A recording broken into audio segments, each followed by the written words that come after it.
they could just go get bot and then all head up at 1 together. But for them, though, that gets them on the board. That gives them their first game. So let's see if they can continue the momentum forward, or if HeroesHearth says, okay, you had your 1 game. Now let's go ahead and finish this one out. We are heading to Infernal Shrines, probably chosen by Simplicity, yes. HeroesHearth opting in for the first pick in this draft.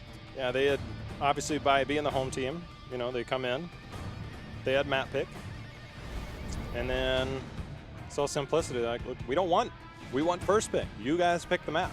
And this time, HeroesHearth going to try and turn the tables around on them.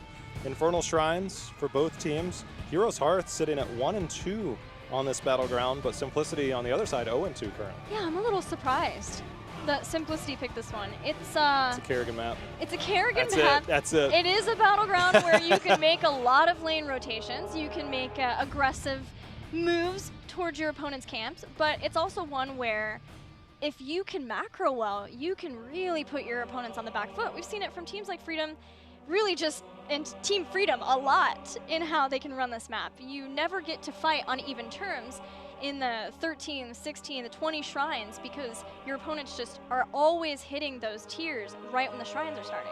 I can't wait till we get to see Freedom again. I have good news for you. Next series. Hey! Hey! There's so much good things to be said. I got some other things, but good things to be said about their macro game. It is second to none in North America right now, but we'll get to that later as we do have Infernal Shrines. We'll see where the Gray main, where the Hanzo potentially comes in. We finally saw the Hanzo ban come out from Simplicity in the previous series, but now they face a difficult task because HeroesHearth, with their first pick, they can guarantee somebody, whether it's the Hanzo or Genji to come through here, or excuse me, the Hanzo or the Gray main to come through here as they ban out Genji. This is another Jaina map for Simplicity too, so we'll keep an eye out and see if we get that for Simplicity again. But we've seen other mages on this map too. Not too much Gul'dan in NA, but I think he's being played a bit more in at least Europe. And then for HeroesHearth Infernal Shrines, Tychus.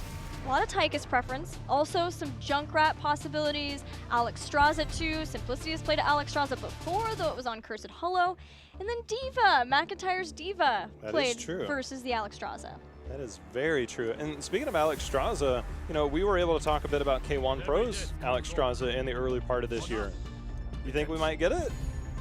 I know you're really high on it on Infernal Shrine. Yeah, but I just like Alexstrasza in general. Oh, yeah. Well, I'll just say it. That's Hanzo. I'm worried about a follow-up Tassadar, and then I'm worried about a follow-up Diablo. They've gotten it. They're undefeated with it. Time for you to run, Medivh. Got it. Perfect counter.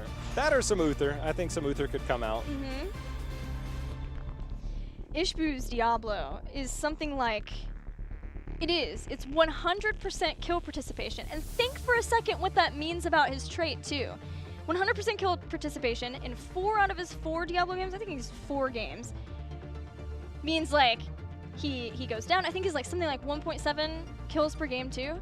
So that's good for superb for a tank actually. He's only losing once, like in general, his stacks once per game. Gets him back, comes back in, then they go back right back in for the fights.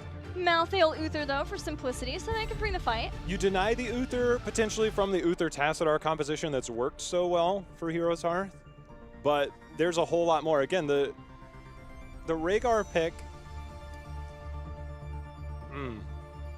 I feel like they're gonna go Rhaegar here. Okay, and? I'm not entirely sold on it. Yeah, you're picking it into 50% heal reduction. Yeah. So that's what scares me the most, is that if you want to get some consistent heals, fall back to a potential Lucio. If you're afraid that Lucio can't deal with certain sustain and burst, then, you know, you got to start looking at other options. Stukov can swipe them away, but Uther has Divine Shield, so there's different ways to work around it. I'm really scared if they go down the Rhaegar route, and because they've gone Uther, Rhaegar, Rhaegar, and coming into this, 12 out of the 15 games were on Uther, Rhaegar. We're now looking at 15 out of 18 games. I can dig it. The change up. I can dig it. And Malfurion works pretty darn well with the Diablo. That's all I'm gonna say. I know it's just a good combo. If you guys missed it from HeroesHearth, it is what, if they can play it and it works on the map, they're gonna play it. That would be pretty sick. I mean, you put the wall down, charge into the wall, and then get rooted? How bad does that feel? When you're silenced and stunned for a long time. Well, I mean, the good thing is you've got a D-shield and you've got a potential cleanse. So you've got that going for you with Uther. I mean, that helps. Can't cleanse yourself. Can't divine shield yourself if you're stuck in that, but that's still, he's in a melee position. Actually press buttons. Yeah, and usually it's set that you're like funneling through a lot of choke points or through your gate, which is also a choke point. So it's like you do have a couple of things as long as you're back. We'll just say K1 Pro. He's gonna have to put on the backpack. Aha! Or excellent! I'm so glad. It's like no dibbles for you. So where does that put HeroesHearth then? I mean, we have the Blaze, which could also counter well if you get somebody choked in. You can go in and stun, not quite the same combo that you get out of there. We've seen Murden. The ETC's still here. We'll just take away all the heroes that you know that can absolutely destroy you. Simplicity probably will take ETC. Kerrigan ban from HeroesHearth. Respect. Always a good choice on this map too. Greymane still is available. Post second ban. How often do we say that? I mean, literally coming into this weekend. Yeah, and we didn't get to highlight it, but Simplicity with the Tyrael ban sort of left that up for themselves. And HeroesHearth could have banned it there, but the Kerrigan, with Kerrigan Malthael too, I mean, that's the classic duo Circles of Death style for Tempo Storm. So now it's still there for Simplicity. It combos nicely with the Uther already, so Simplicity, they've done their homework, as we've been saying, through a lot of this. Towers of Doom, we could see it in the way they were playing. Volskaya 2 didn't quite come to fruition. Last game, obviously, they brought the aggression and they won. And now they're going to attempt to do it again as they get ETC and Greymane. Yeah, I mean, they go down, a very classic route with ETC, Greymane, Uther. So you can complement the dive, whether it's ETC and Greymane. It's just, again, reining in some of that aggression from Zuna, I think, is going to be the main thing. Of course, Uther can enable aggression to a certain extent, but only to a limited basis. So that's going to be the biggest thing to watch. Now, HeroesHearth, obviously, tanks still available here. Greymane, ETC, that dive style coming at you. You could potentially play it safe and go Johanna here if you're really afraid of that style. That has been a hero that he's played multiple times. Else it could just go down the Murden route.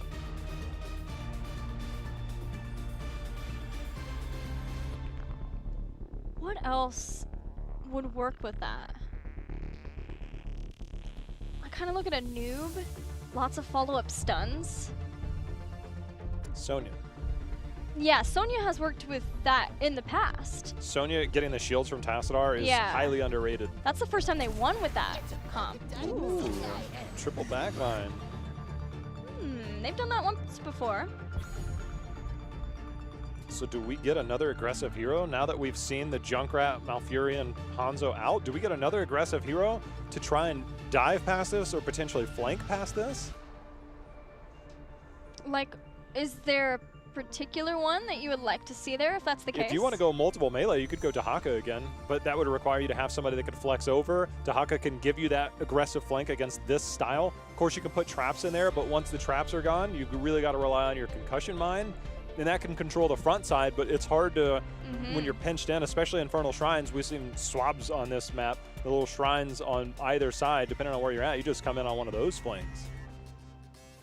There is Bunker, at least, if that's going to be something that Simplicity wants to do. Giving the armor and giving the escape for those. I think they'll just go Jaina again here. Just try and blow up that front line. Double support. Aha! Alrighty. I was not exactly expecting that. Zuna Uther. Here we go. It still allows him to get into melee range. Yeah. Divine Storm. I don't know if he'll get to Divine Storm this game. Not with the Malthael Greymane. Super flank. Just walk all the way around. Hope your team lives by the time you get there. Drop down the stun. Press R. You're good. There's also a lot of ranged. Walk right around. Separate out. Look, this is Zuna. He will literally walk all the way around and try and find his way in. He is playing the Uther.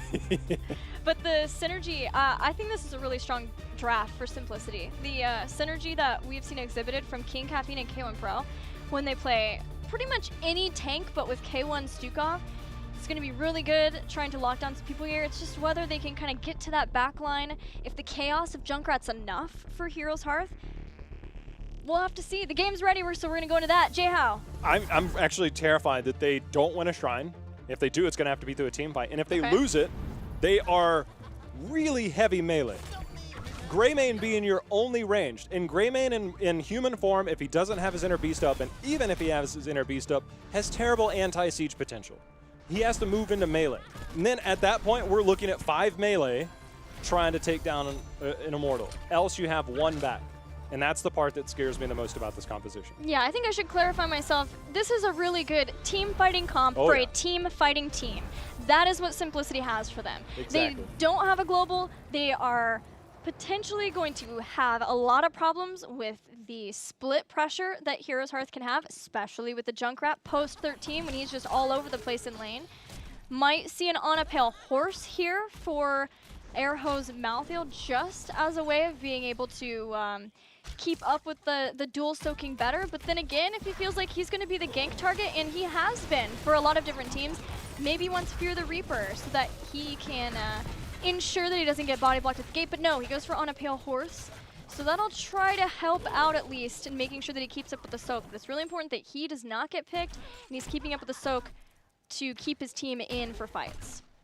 It's just, I think that the aggression that we saw last game, Gilly, is a lot of what they need to do this game. They have to invade camps early. They have to use this double support composition with ETC Greymane and just go in, because their wave clear, I mean, you look at Junkrat and Hanzo and Tassadar, I mean, that is insane wave clear. And then you're on the side of Simplicity, you are very much lacking in that department. Yeah, and that's enough that it's even forced Simplicity back into the lanes. You can see HeroesHearth has been dealing a lot with Simplicity's camp invades. So in this instance, they're aggressively pushing in the waves to give themselves some space to get their first camp. And Simplicity are just going to respond, go and get their own, using that Greymane for that additional damage in the Worgen form. But you're right, Simplicity struggling a bit in the wave clear department, and this doesn't bode well for them. The last games, they've all been tied up or ahead in the experience and the laning setup, and this is the first time we're seeing them potentially fall behind here. Easy roots landed on a Stukov. Crowan under assault there from Hosty. See if he's got a few jukes. He's waiting to see if he's going to get booped back. He does. Crowan, natural agility. Hosty trying to follow him over, but the shields from Tassadar are going to go, and then they're going to turn this onto Hosty. And just like that, they turned it around. It's about to get a lot worse. Oh yeah, the roots are great from BBJ as a follow-up to catch Stukov. All he could do was turn around maybe for a silent. Things looked good to start from that calf. Super patient with his abilities, catching one out, but with the natural agility, no one quite in position yet to catch him on the other side of that. Just enough time to get the shielding, get a little bit of healing going out from those regrowths, and then the turn for a double kill puts HeroesHearth nearly a level ahead very early on in this game 4. Now, if they obtain the first Punisher, and obviously this down here is going to keep somebody down in the bot lane, else this can get structure damage. But if HeroesHearth is able to get some push value out of this and get the first Punisher and Simplicity with all of that melee, this could snowball early, like super early. So Simplicity, see how aggressive they want to be with this composition. Zuna, of course, with the Holy Shock. Got to be careful though. Just being slowed, the mine hits him on the butt on the way out. HeroesHearth are coming all the way back down. It's Malthael is on the shrine. And that's good. I mean, that camp ended up finishing off the wall. I mean, that's how strong these early pushes have been. You know, Malthael's up there alone. Airho. Yeah, they at least has vision from the camp. Yes. So he knows to back out. That's good recognition, backing away. But the rest of Simplicity is still mid lane. They're trying to get 7 before they go up. Yeah, those explosive arrows are going to start firing out and letting Crowan clear out these rather quickly, but 10 were obtained. Simplicity are just pushing in the mid. They're going to use the Greymane, the sieging that he can do, keep Malthael. He didn't get caught, which is really nice for him. They didn't have to come up and try to rescue him. They're just going to siege out as best they can in this mid, get some structure damage done, look toward later Punishers, the later stages of the game. And that's something that's a bit different from what we've seen decision-wise in the past from Simplicity. Yeah, they are. I think they're learning from a lot of what other teams are doing. The Greymane priority, doing the structure damage. They took down that entire wall almost. There was a little bit left on that. They're going to rotate back down to the bottom, clear that. They'll look to finish this off and potentially do more. Arthalon, however, going to sniff things out. They did finishing that middle fort, but now they've got a Punisher they've got to defend against. Yeah, Arthalon has slowed down Greymane and Stukov significantly. They have Arrow here who can get the Reaper's mark on this thing, but how much Arthalon slowed down Greymane from being able to come up. Greymane's actually going to stay and try to dual soak against the Tassadar and the Junkrat. And they'll clear this out thanks to the silence without losing much more than just the front wall ahead of this fort, but it looked kind of dicey there for a second.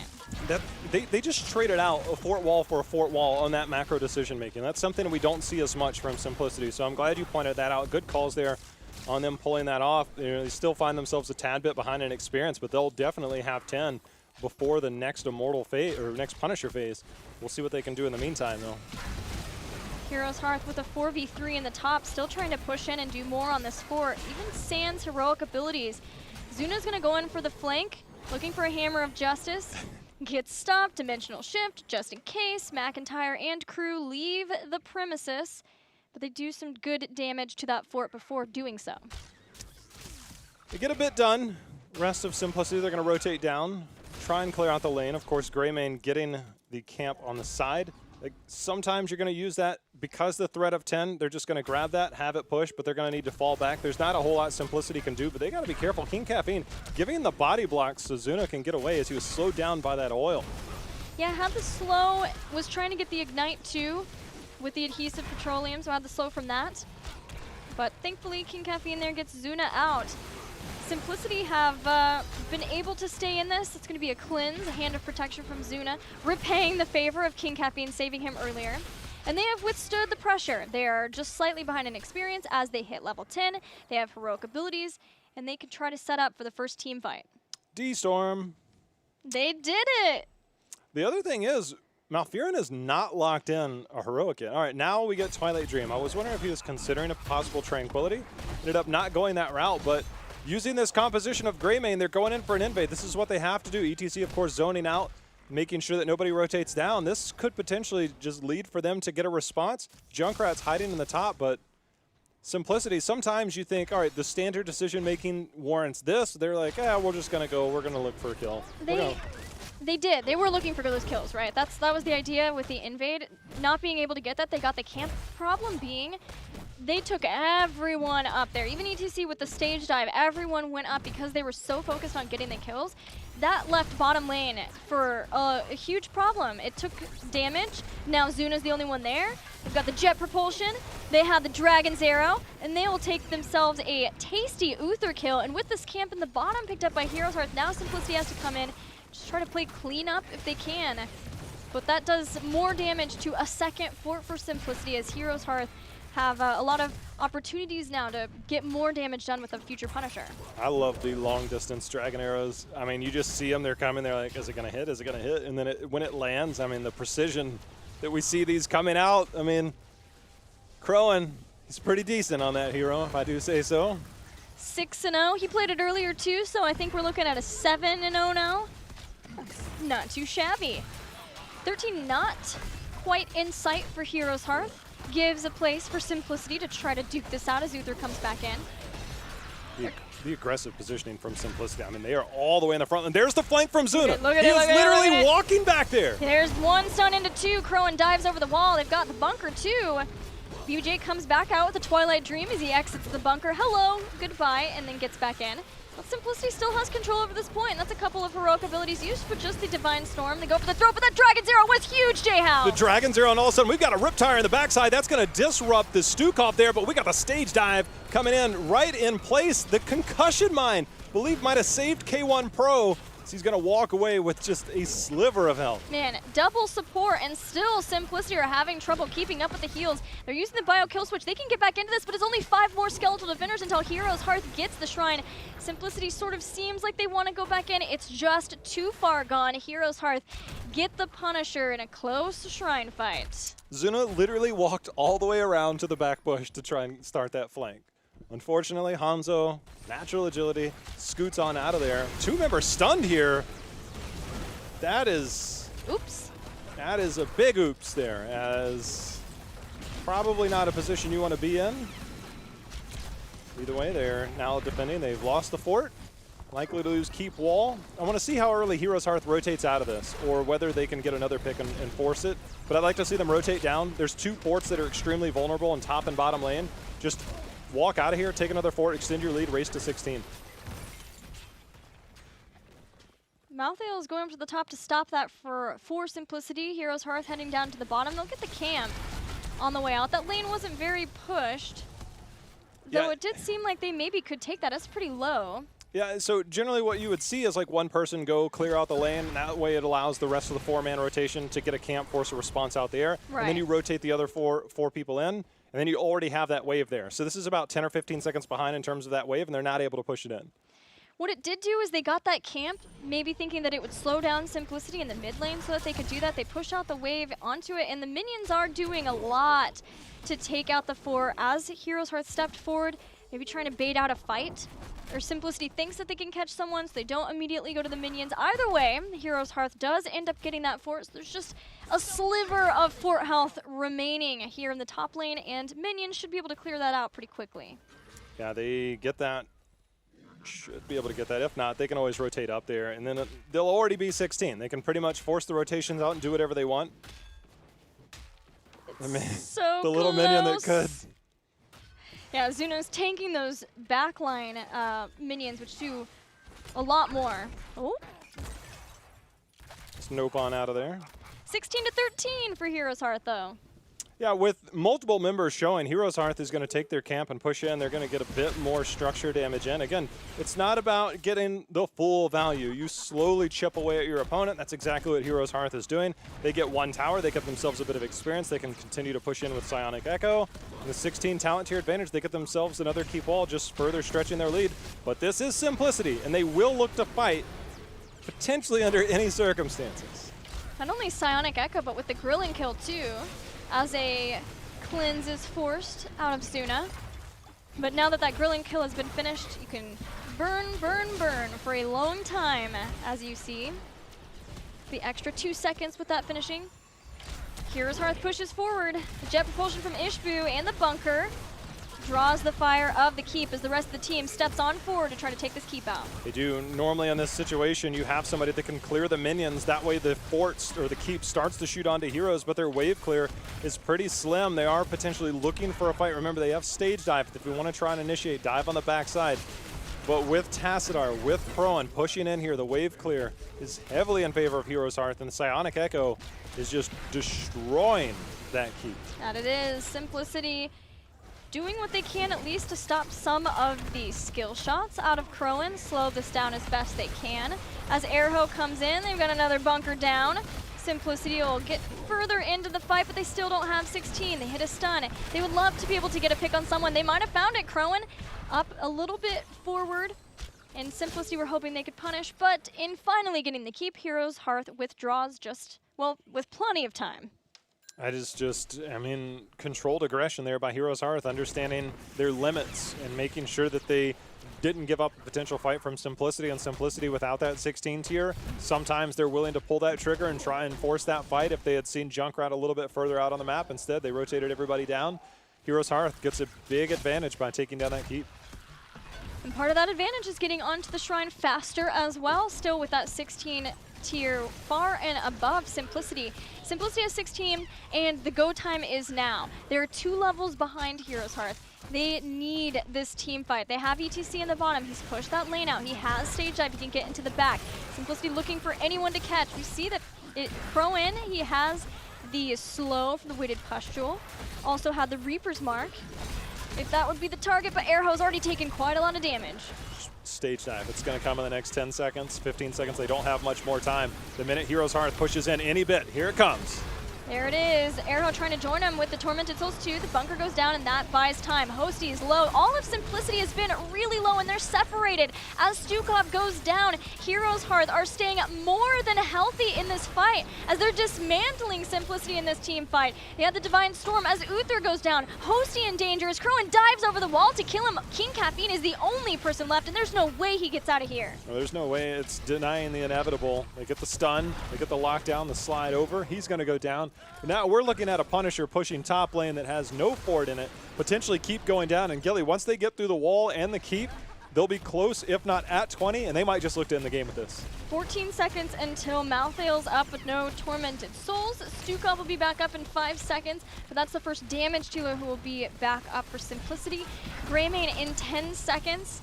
But it's not until 20 that Simplicity will have the full force left to try to defend versus this Punisher. It's an Arcane Punisher. It's barely taken any damage at all as the keep goes down, giving 20 to HeroesHearth as they march on forward to try to take down Simplicity and take the series. They're trying to take it, getting one step closer to Western Clash. Are they the root and the silence, however? Hosty going in, trying to thwart that off. They do get one kill to start this. Stage dive is there. Looks like they're pushing HeroesHearth back for the moment. But there's a trade-off as Malthael goes down.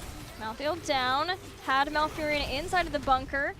Punisher goes over to the keep, baited on over, the Riptire out. The Riptire blows up ETC, and HeroesHearth confidently gets back onto the core now as it's 60% and continuing to fall. They bring in more minions. There's only 3 versus the 4 of HeroesHearth here. Zuna barely stays alive. Simplicity, have they held this? They're trying. No, they go on forward, 33% as the Twilight Dream. Stukov's down, that should be it. That should be it, and that's going to be HeroesHearth clinching this series, a much-needed series as they continue their quest for Katowice. They are one step closer as they take out the old gods of Simplicity, all the OGs on both teams. But HeroesHearth of McIntyre and Arthalon come out on top here. Yeah, they got some OGs of their own.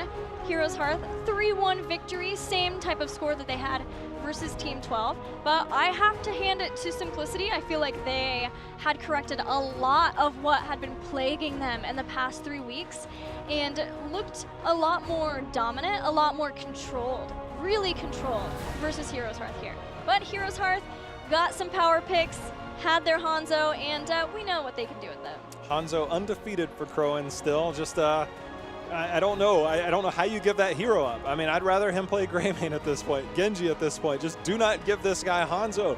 He is just, it's out of this world the amount of what he forces. If you just look at that last fight, the Riptire's going, we saw ETC bump it away, but the only way ETC dies there is if Crowan peppers him down, reduces the armor, and sets that up. It's teamwork, and that's the part I think that differentiated this series is that when we see HeroesHearth, we talk about the synergy, but they are also the longest standing roster as they formed an open division last summer, and you can see there's a lot of things that they do well together. And that's a big part for this team. Yeah, HeroesHearth plays as a unit. They have that advantage over just about every team in North American HGC, except maybe LFM, but I think HeroesHearth is even a little bit older than LFM too.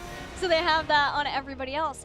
But for Simplicity, great to see that they're starting to bring that about too. You know, they have the old standing synergy of having King Caffeine and K1 Pro together. We're starting to see those ties, those lines develop with the other members too. With Hosty, with Zuna. Zuna going in, having the follow-up stuns, for instance, for maybe King Caffeine Hook has been really awesome to see as that team comes together. It's just, when I watch them, they are so close. I mean, it's unfortunate that they're in the position that they're in because I feel there are just minor tweaks, just minor misplays that seem to compound other small issues. And when they can get past that, this team has potential.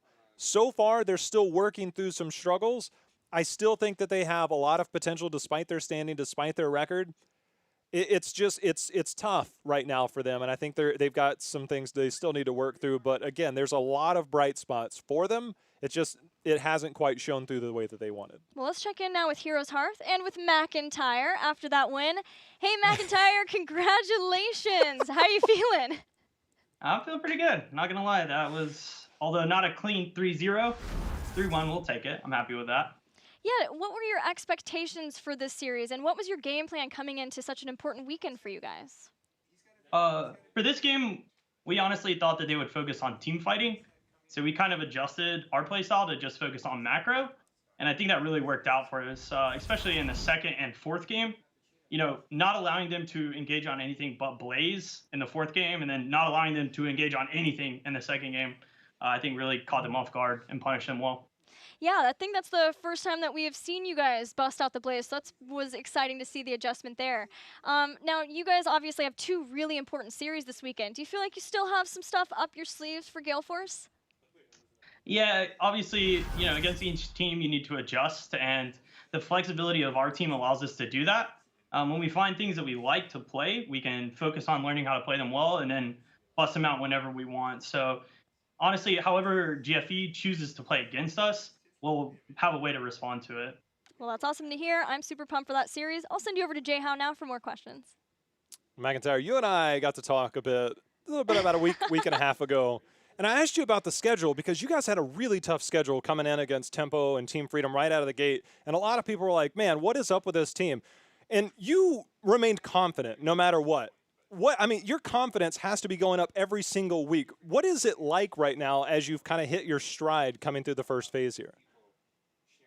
Yeah, like we talked about, I think those first few games being our hardest was really good for our team. Coming out of the Crucible and then getting to play in HGC is so exciting, even for a player like me. But with my teammates like Ish and BBJ, that was their first games of HGC. So that flutter, that nervousness, that kind of got to go away to our hardest games. And now that we're kind of controlled and understand how the flow of this thing goes, and the games from here on out, no problem. And talk to me about your role in getting settled in, because obviously, you didn't have the best showing in week one, but it seems like you've made continued progress. We've said your name on broadcast many times. The plays that you've made the last few weeks, do you feel that you're becoming more comfortable in your role as well? And how do you feel that that's impacting your team? Yeah, so to start with that, I got the Clash stash right here. This is going all the way to the Clash with me. That was the start of the progression of becoming a better player. But no, obviously, I've been really focused on dominating the solo lane, making sure I made the calls for our team, obviously calling good fights, calling when not to fight, just focusing on my own play and focusing on my play outside of game. I've really been working on, diet, exercise, things like that. And it's weird to see those things affect gameplay, right? You would never think that, but it's been helping me a lot. And I've become really confident and really comfortable in the solo lane. It's definitely showing. I got a question for you as a Melee player. What is with Kerrigan and teams struggling to deal with Kerrigan in North America right now, man? Like, Kerrigan is dominating. Talk to me about that. I have no idea. I just so happen to play the character, so that's kind of exciting. But yeah, I guess she's just really aggressive. Maybe the supports are a little bit too weak, If you don't have the cleanse ones, then one combo lands and that might be the fight. So we'll see. Obviously, GFE is a team that plays it, but it just so happens that I used to play that hero a lot. So look forward to it on Sunday. See what goes down. Well, that sounds like potential fireworks, man. Congratulations on your victory and good luck on Sunday. Thank you. I'm looking forward to the Battle of the Kerrigans. That sounds pretty good. Yeah. All right, Mac, the floor is yours for shout-outs now. Shout-outs to HeroesHearth, amazing website. Lots of good tier lists by McIntyre, builds by McIntyre, blogs by McIntyre. No, and all my other teammates too. There's tons of stuff there too. Shout-outs to Twitch chat. You guys are awesome, especially the ones that put us down, because that makes us play even better. And all the fans. Thank you for all my family for supporting me, and of course my teammates for continuing to improve and growing even after losses. Well, congratulations, McIntyre. Good luck versus Gale Force Esports. And goodbye. The Clash stash. The Clash stash. I don't know. He said it's going with him to the Clash. Like, it's going to keep going. It's not one of those, like, if we qualify, I will. No, it's all the way. He tweeted a picture of it, just literally zoomed in on the stash last week. And, like, it's literally just, and he brought it up here. He's still rocking it. It's like a good luck thing for him. Well, if it ain't broke, don't fix it, right? You gotta follow all of. If it ain't broke, don't shave it. Yeah. Also that. Also yes. Well, guys, we're not done yet. We have another series, and it is a qualification series for Team Freedom as they take on Space Station. We'll be back.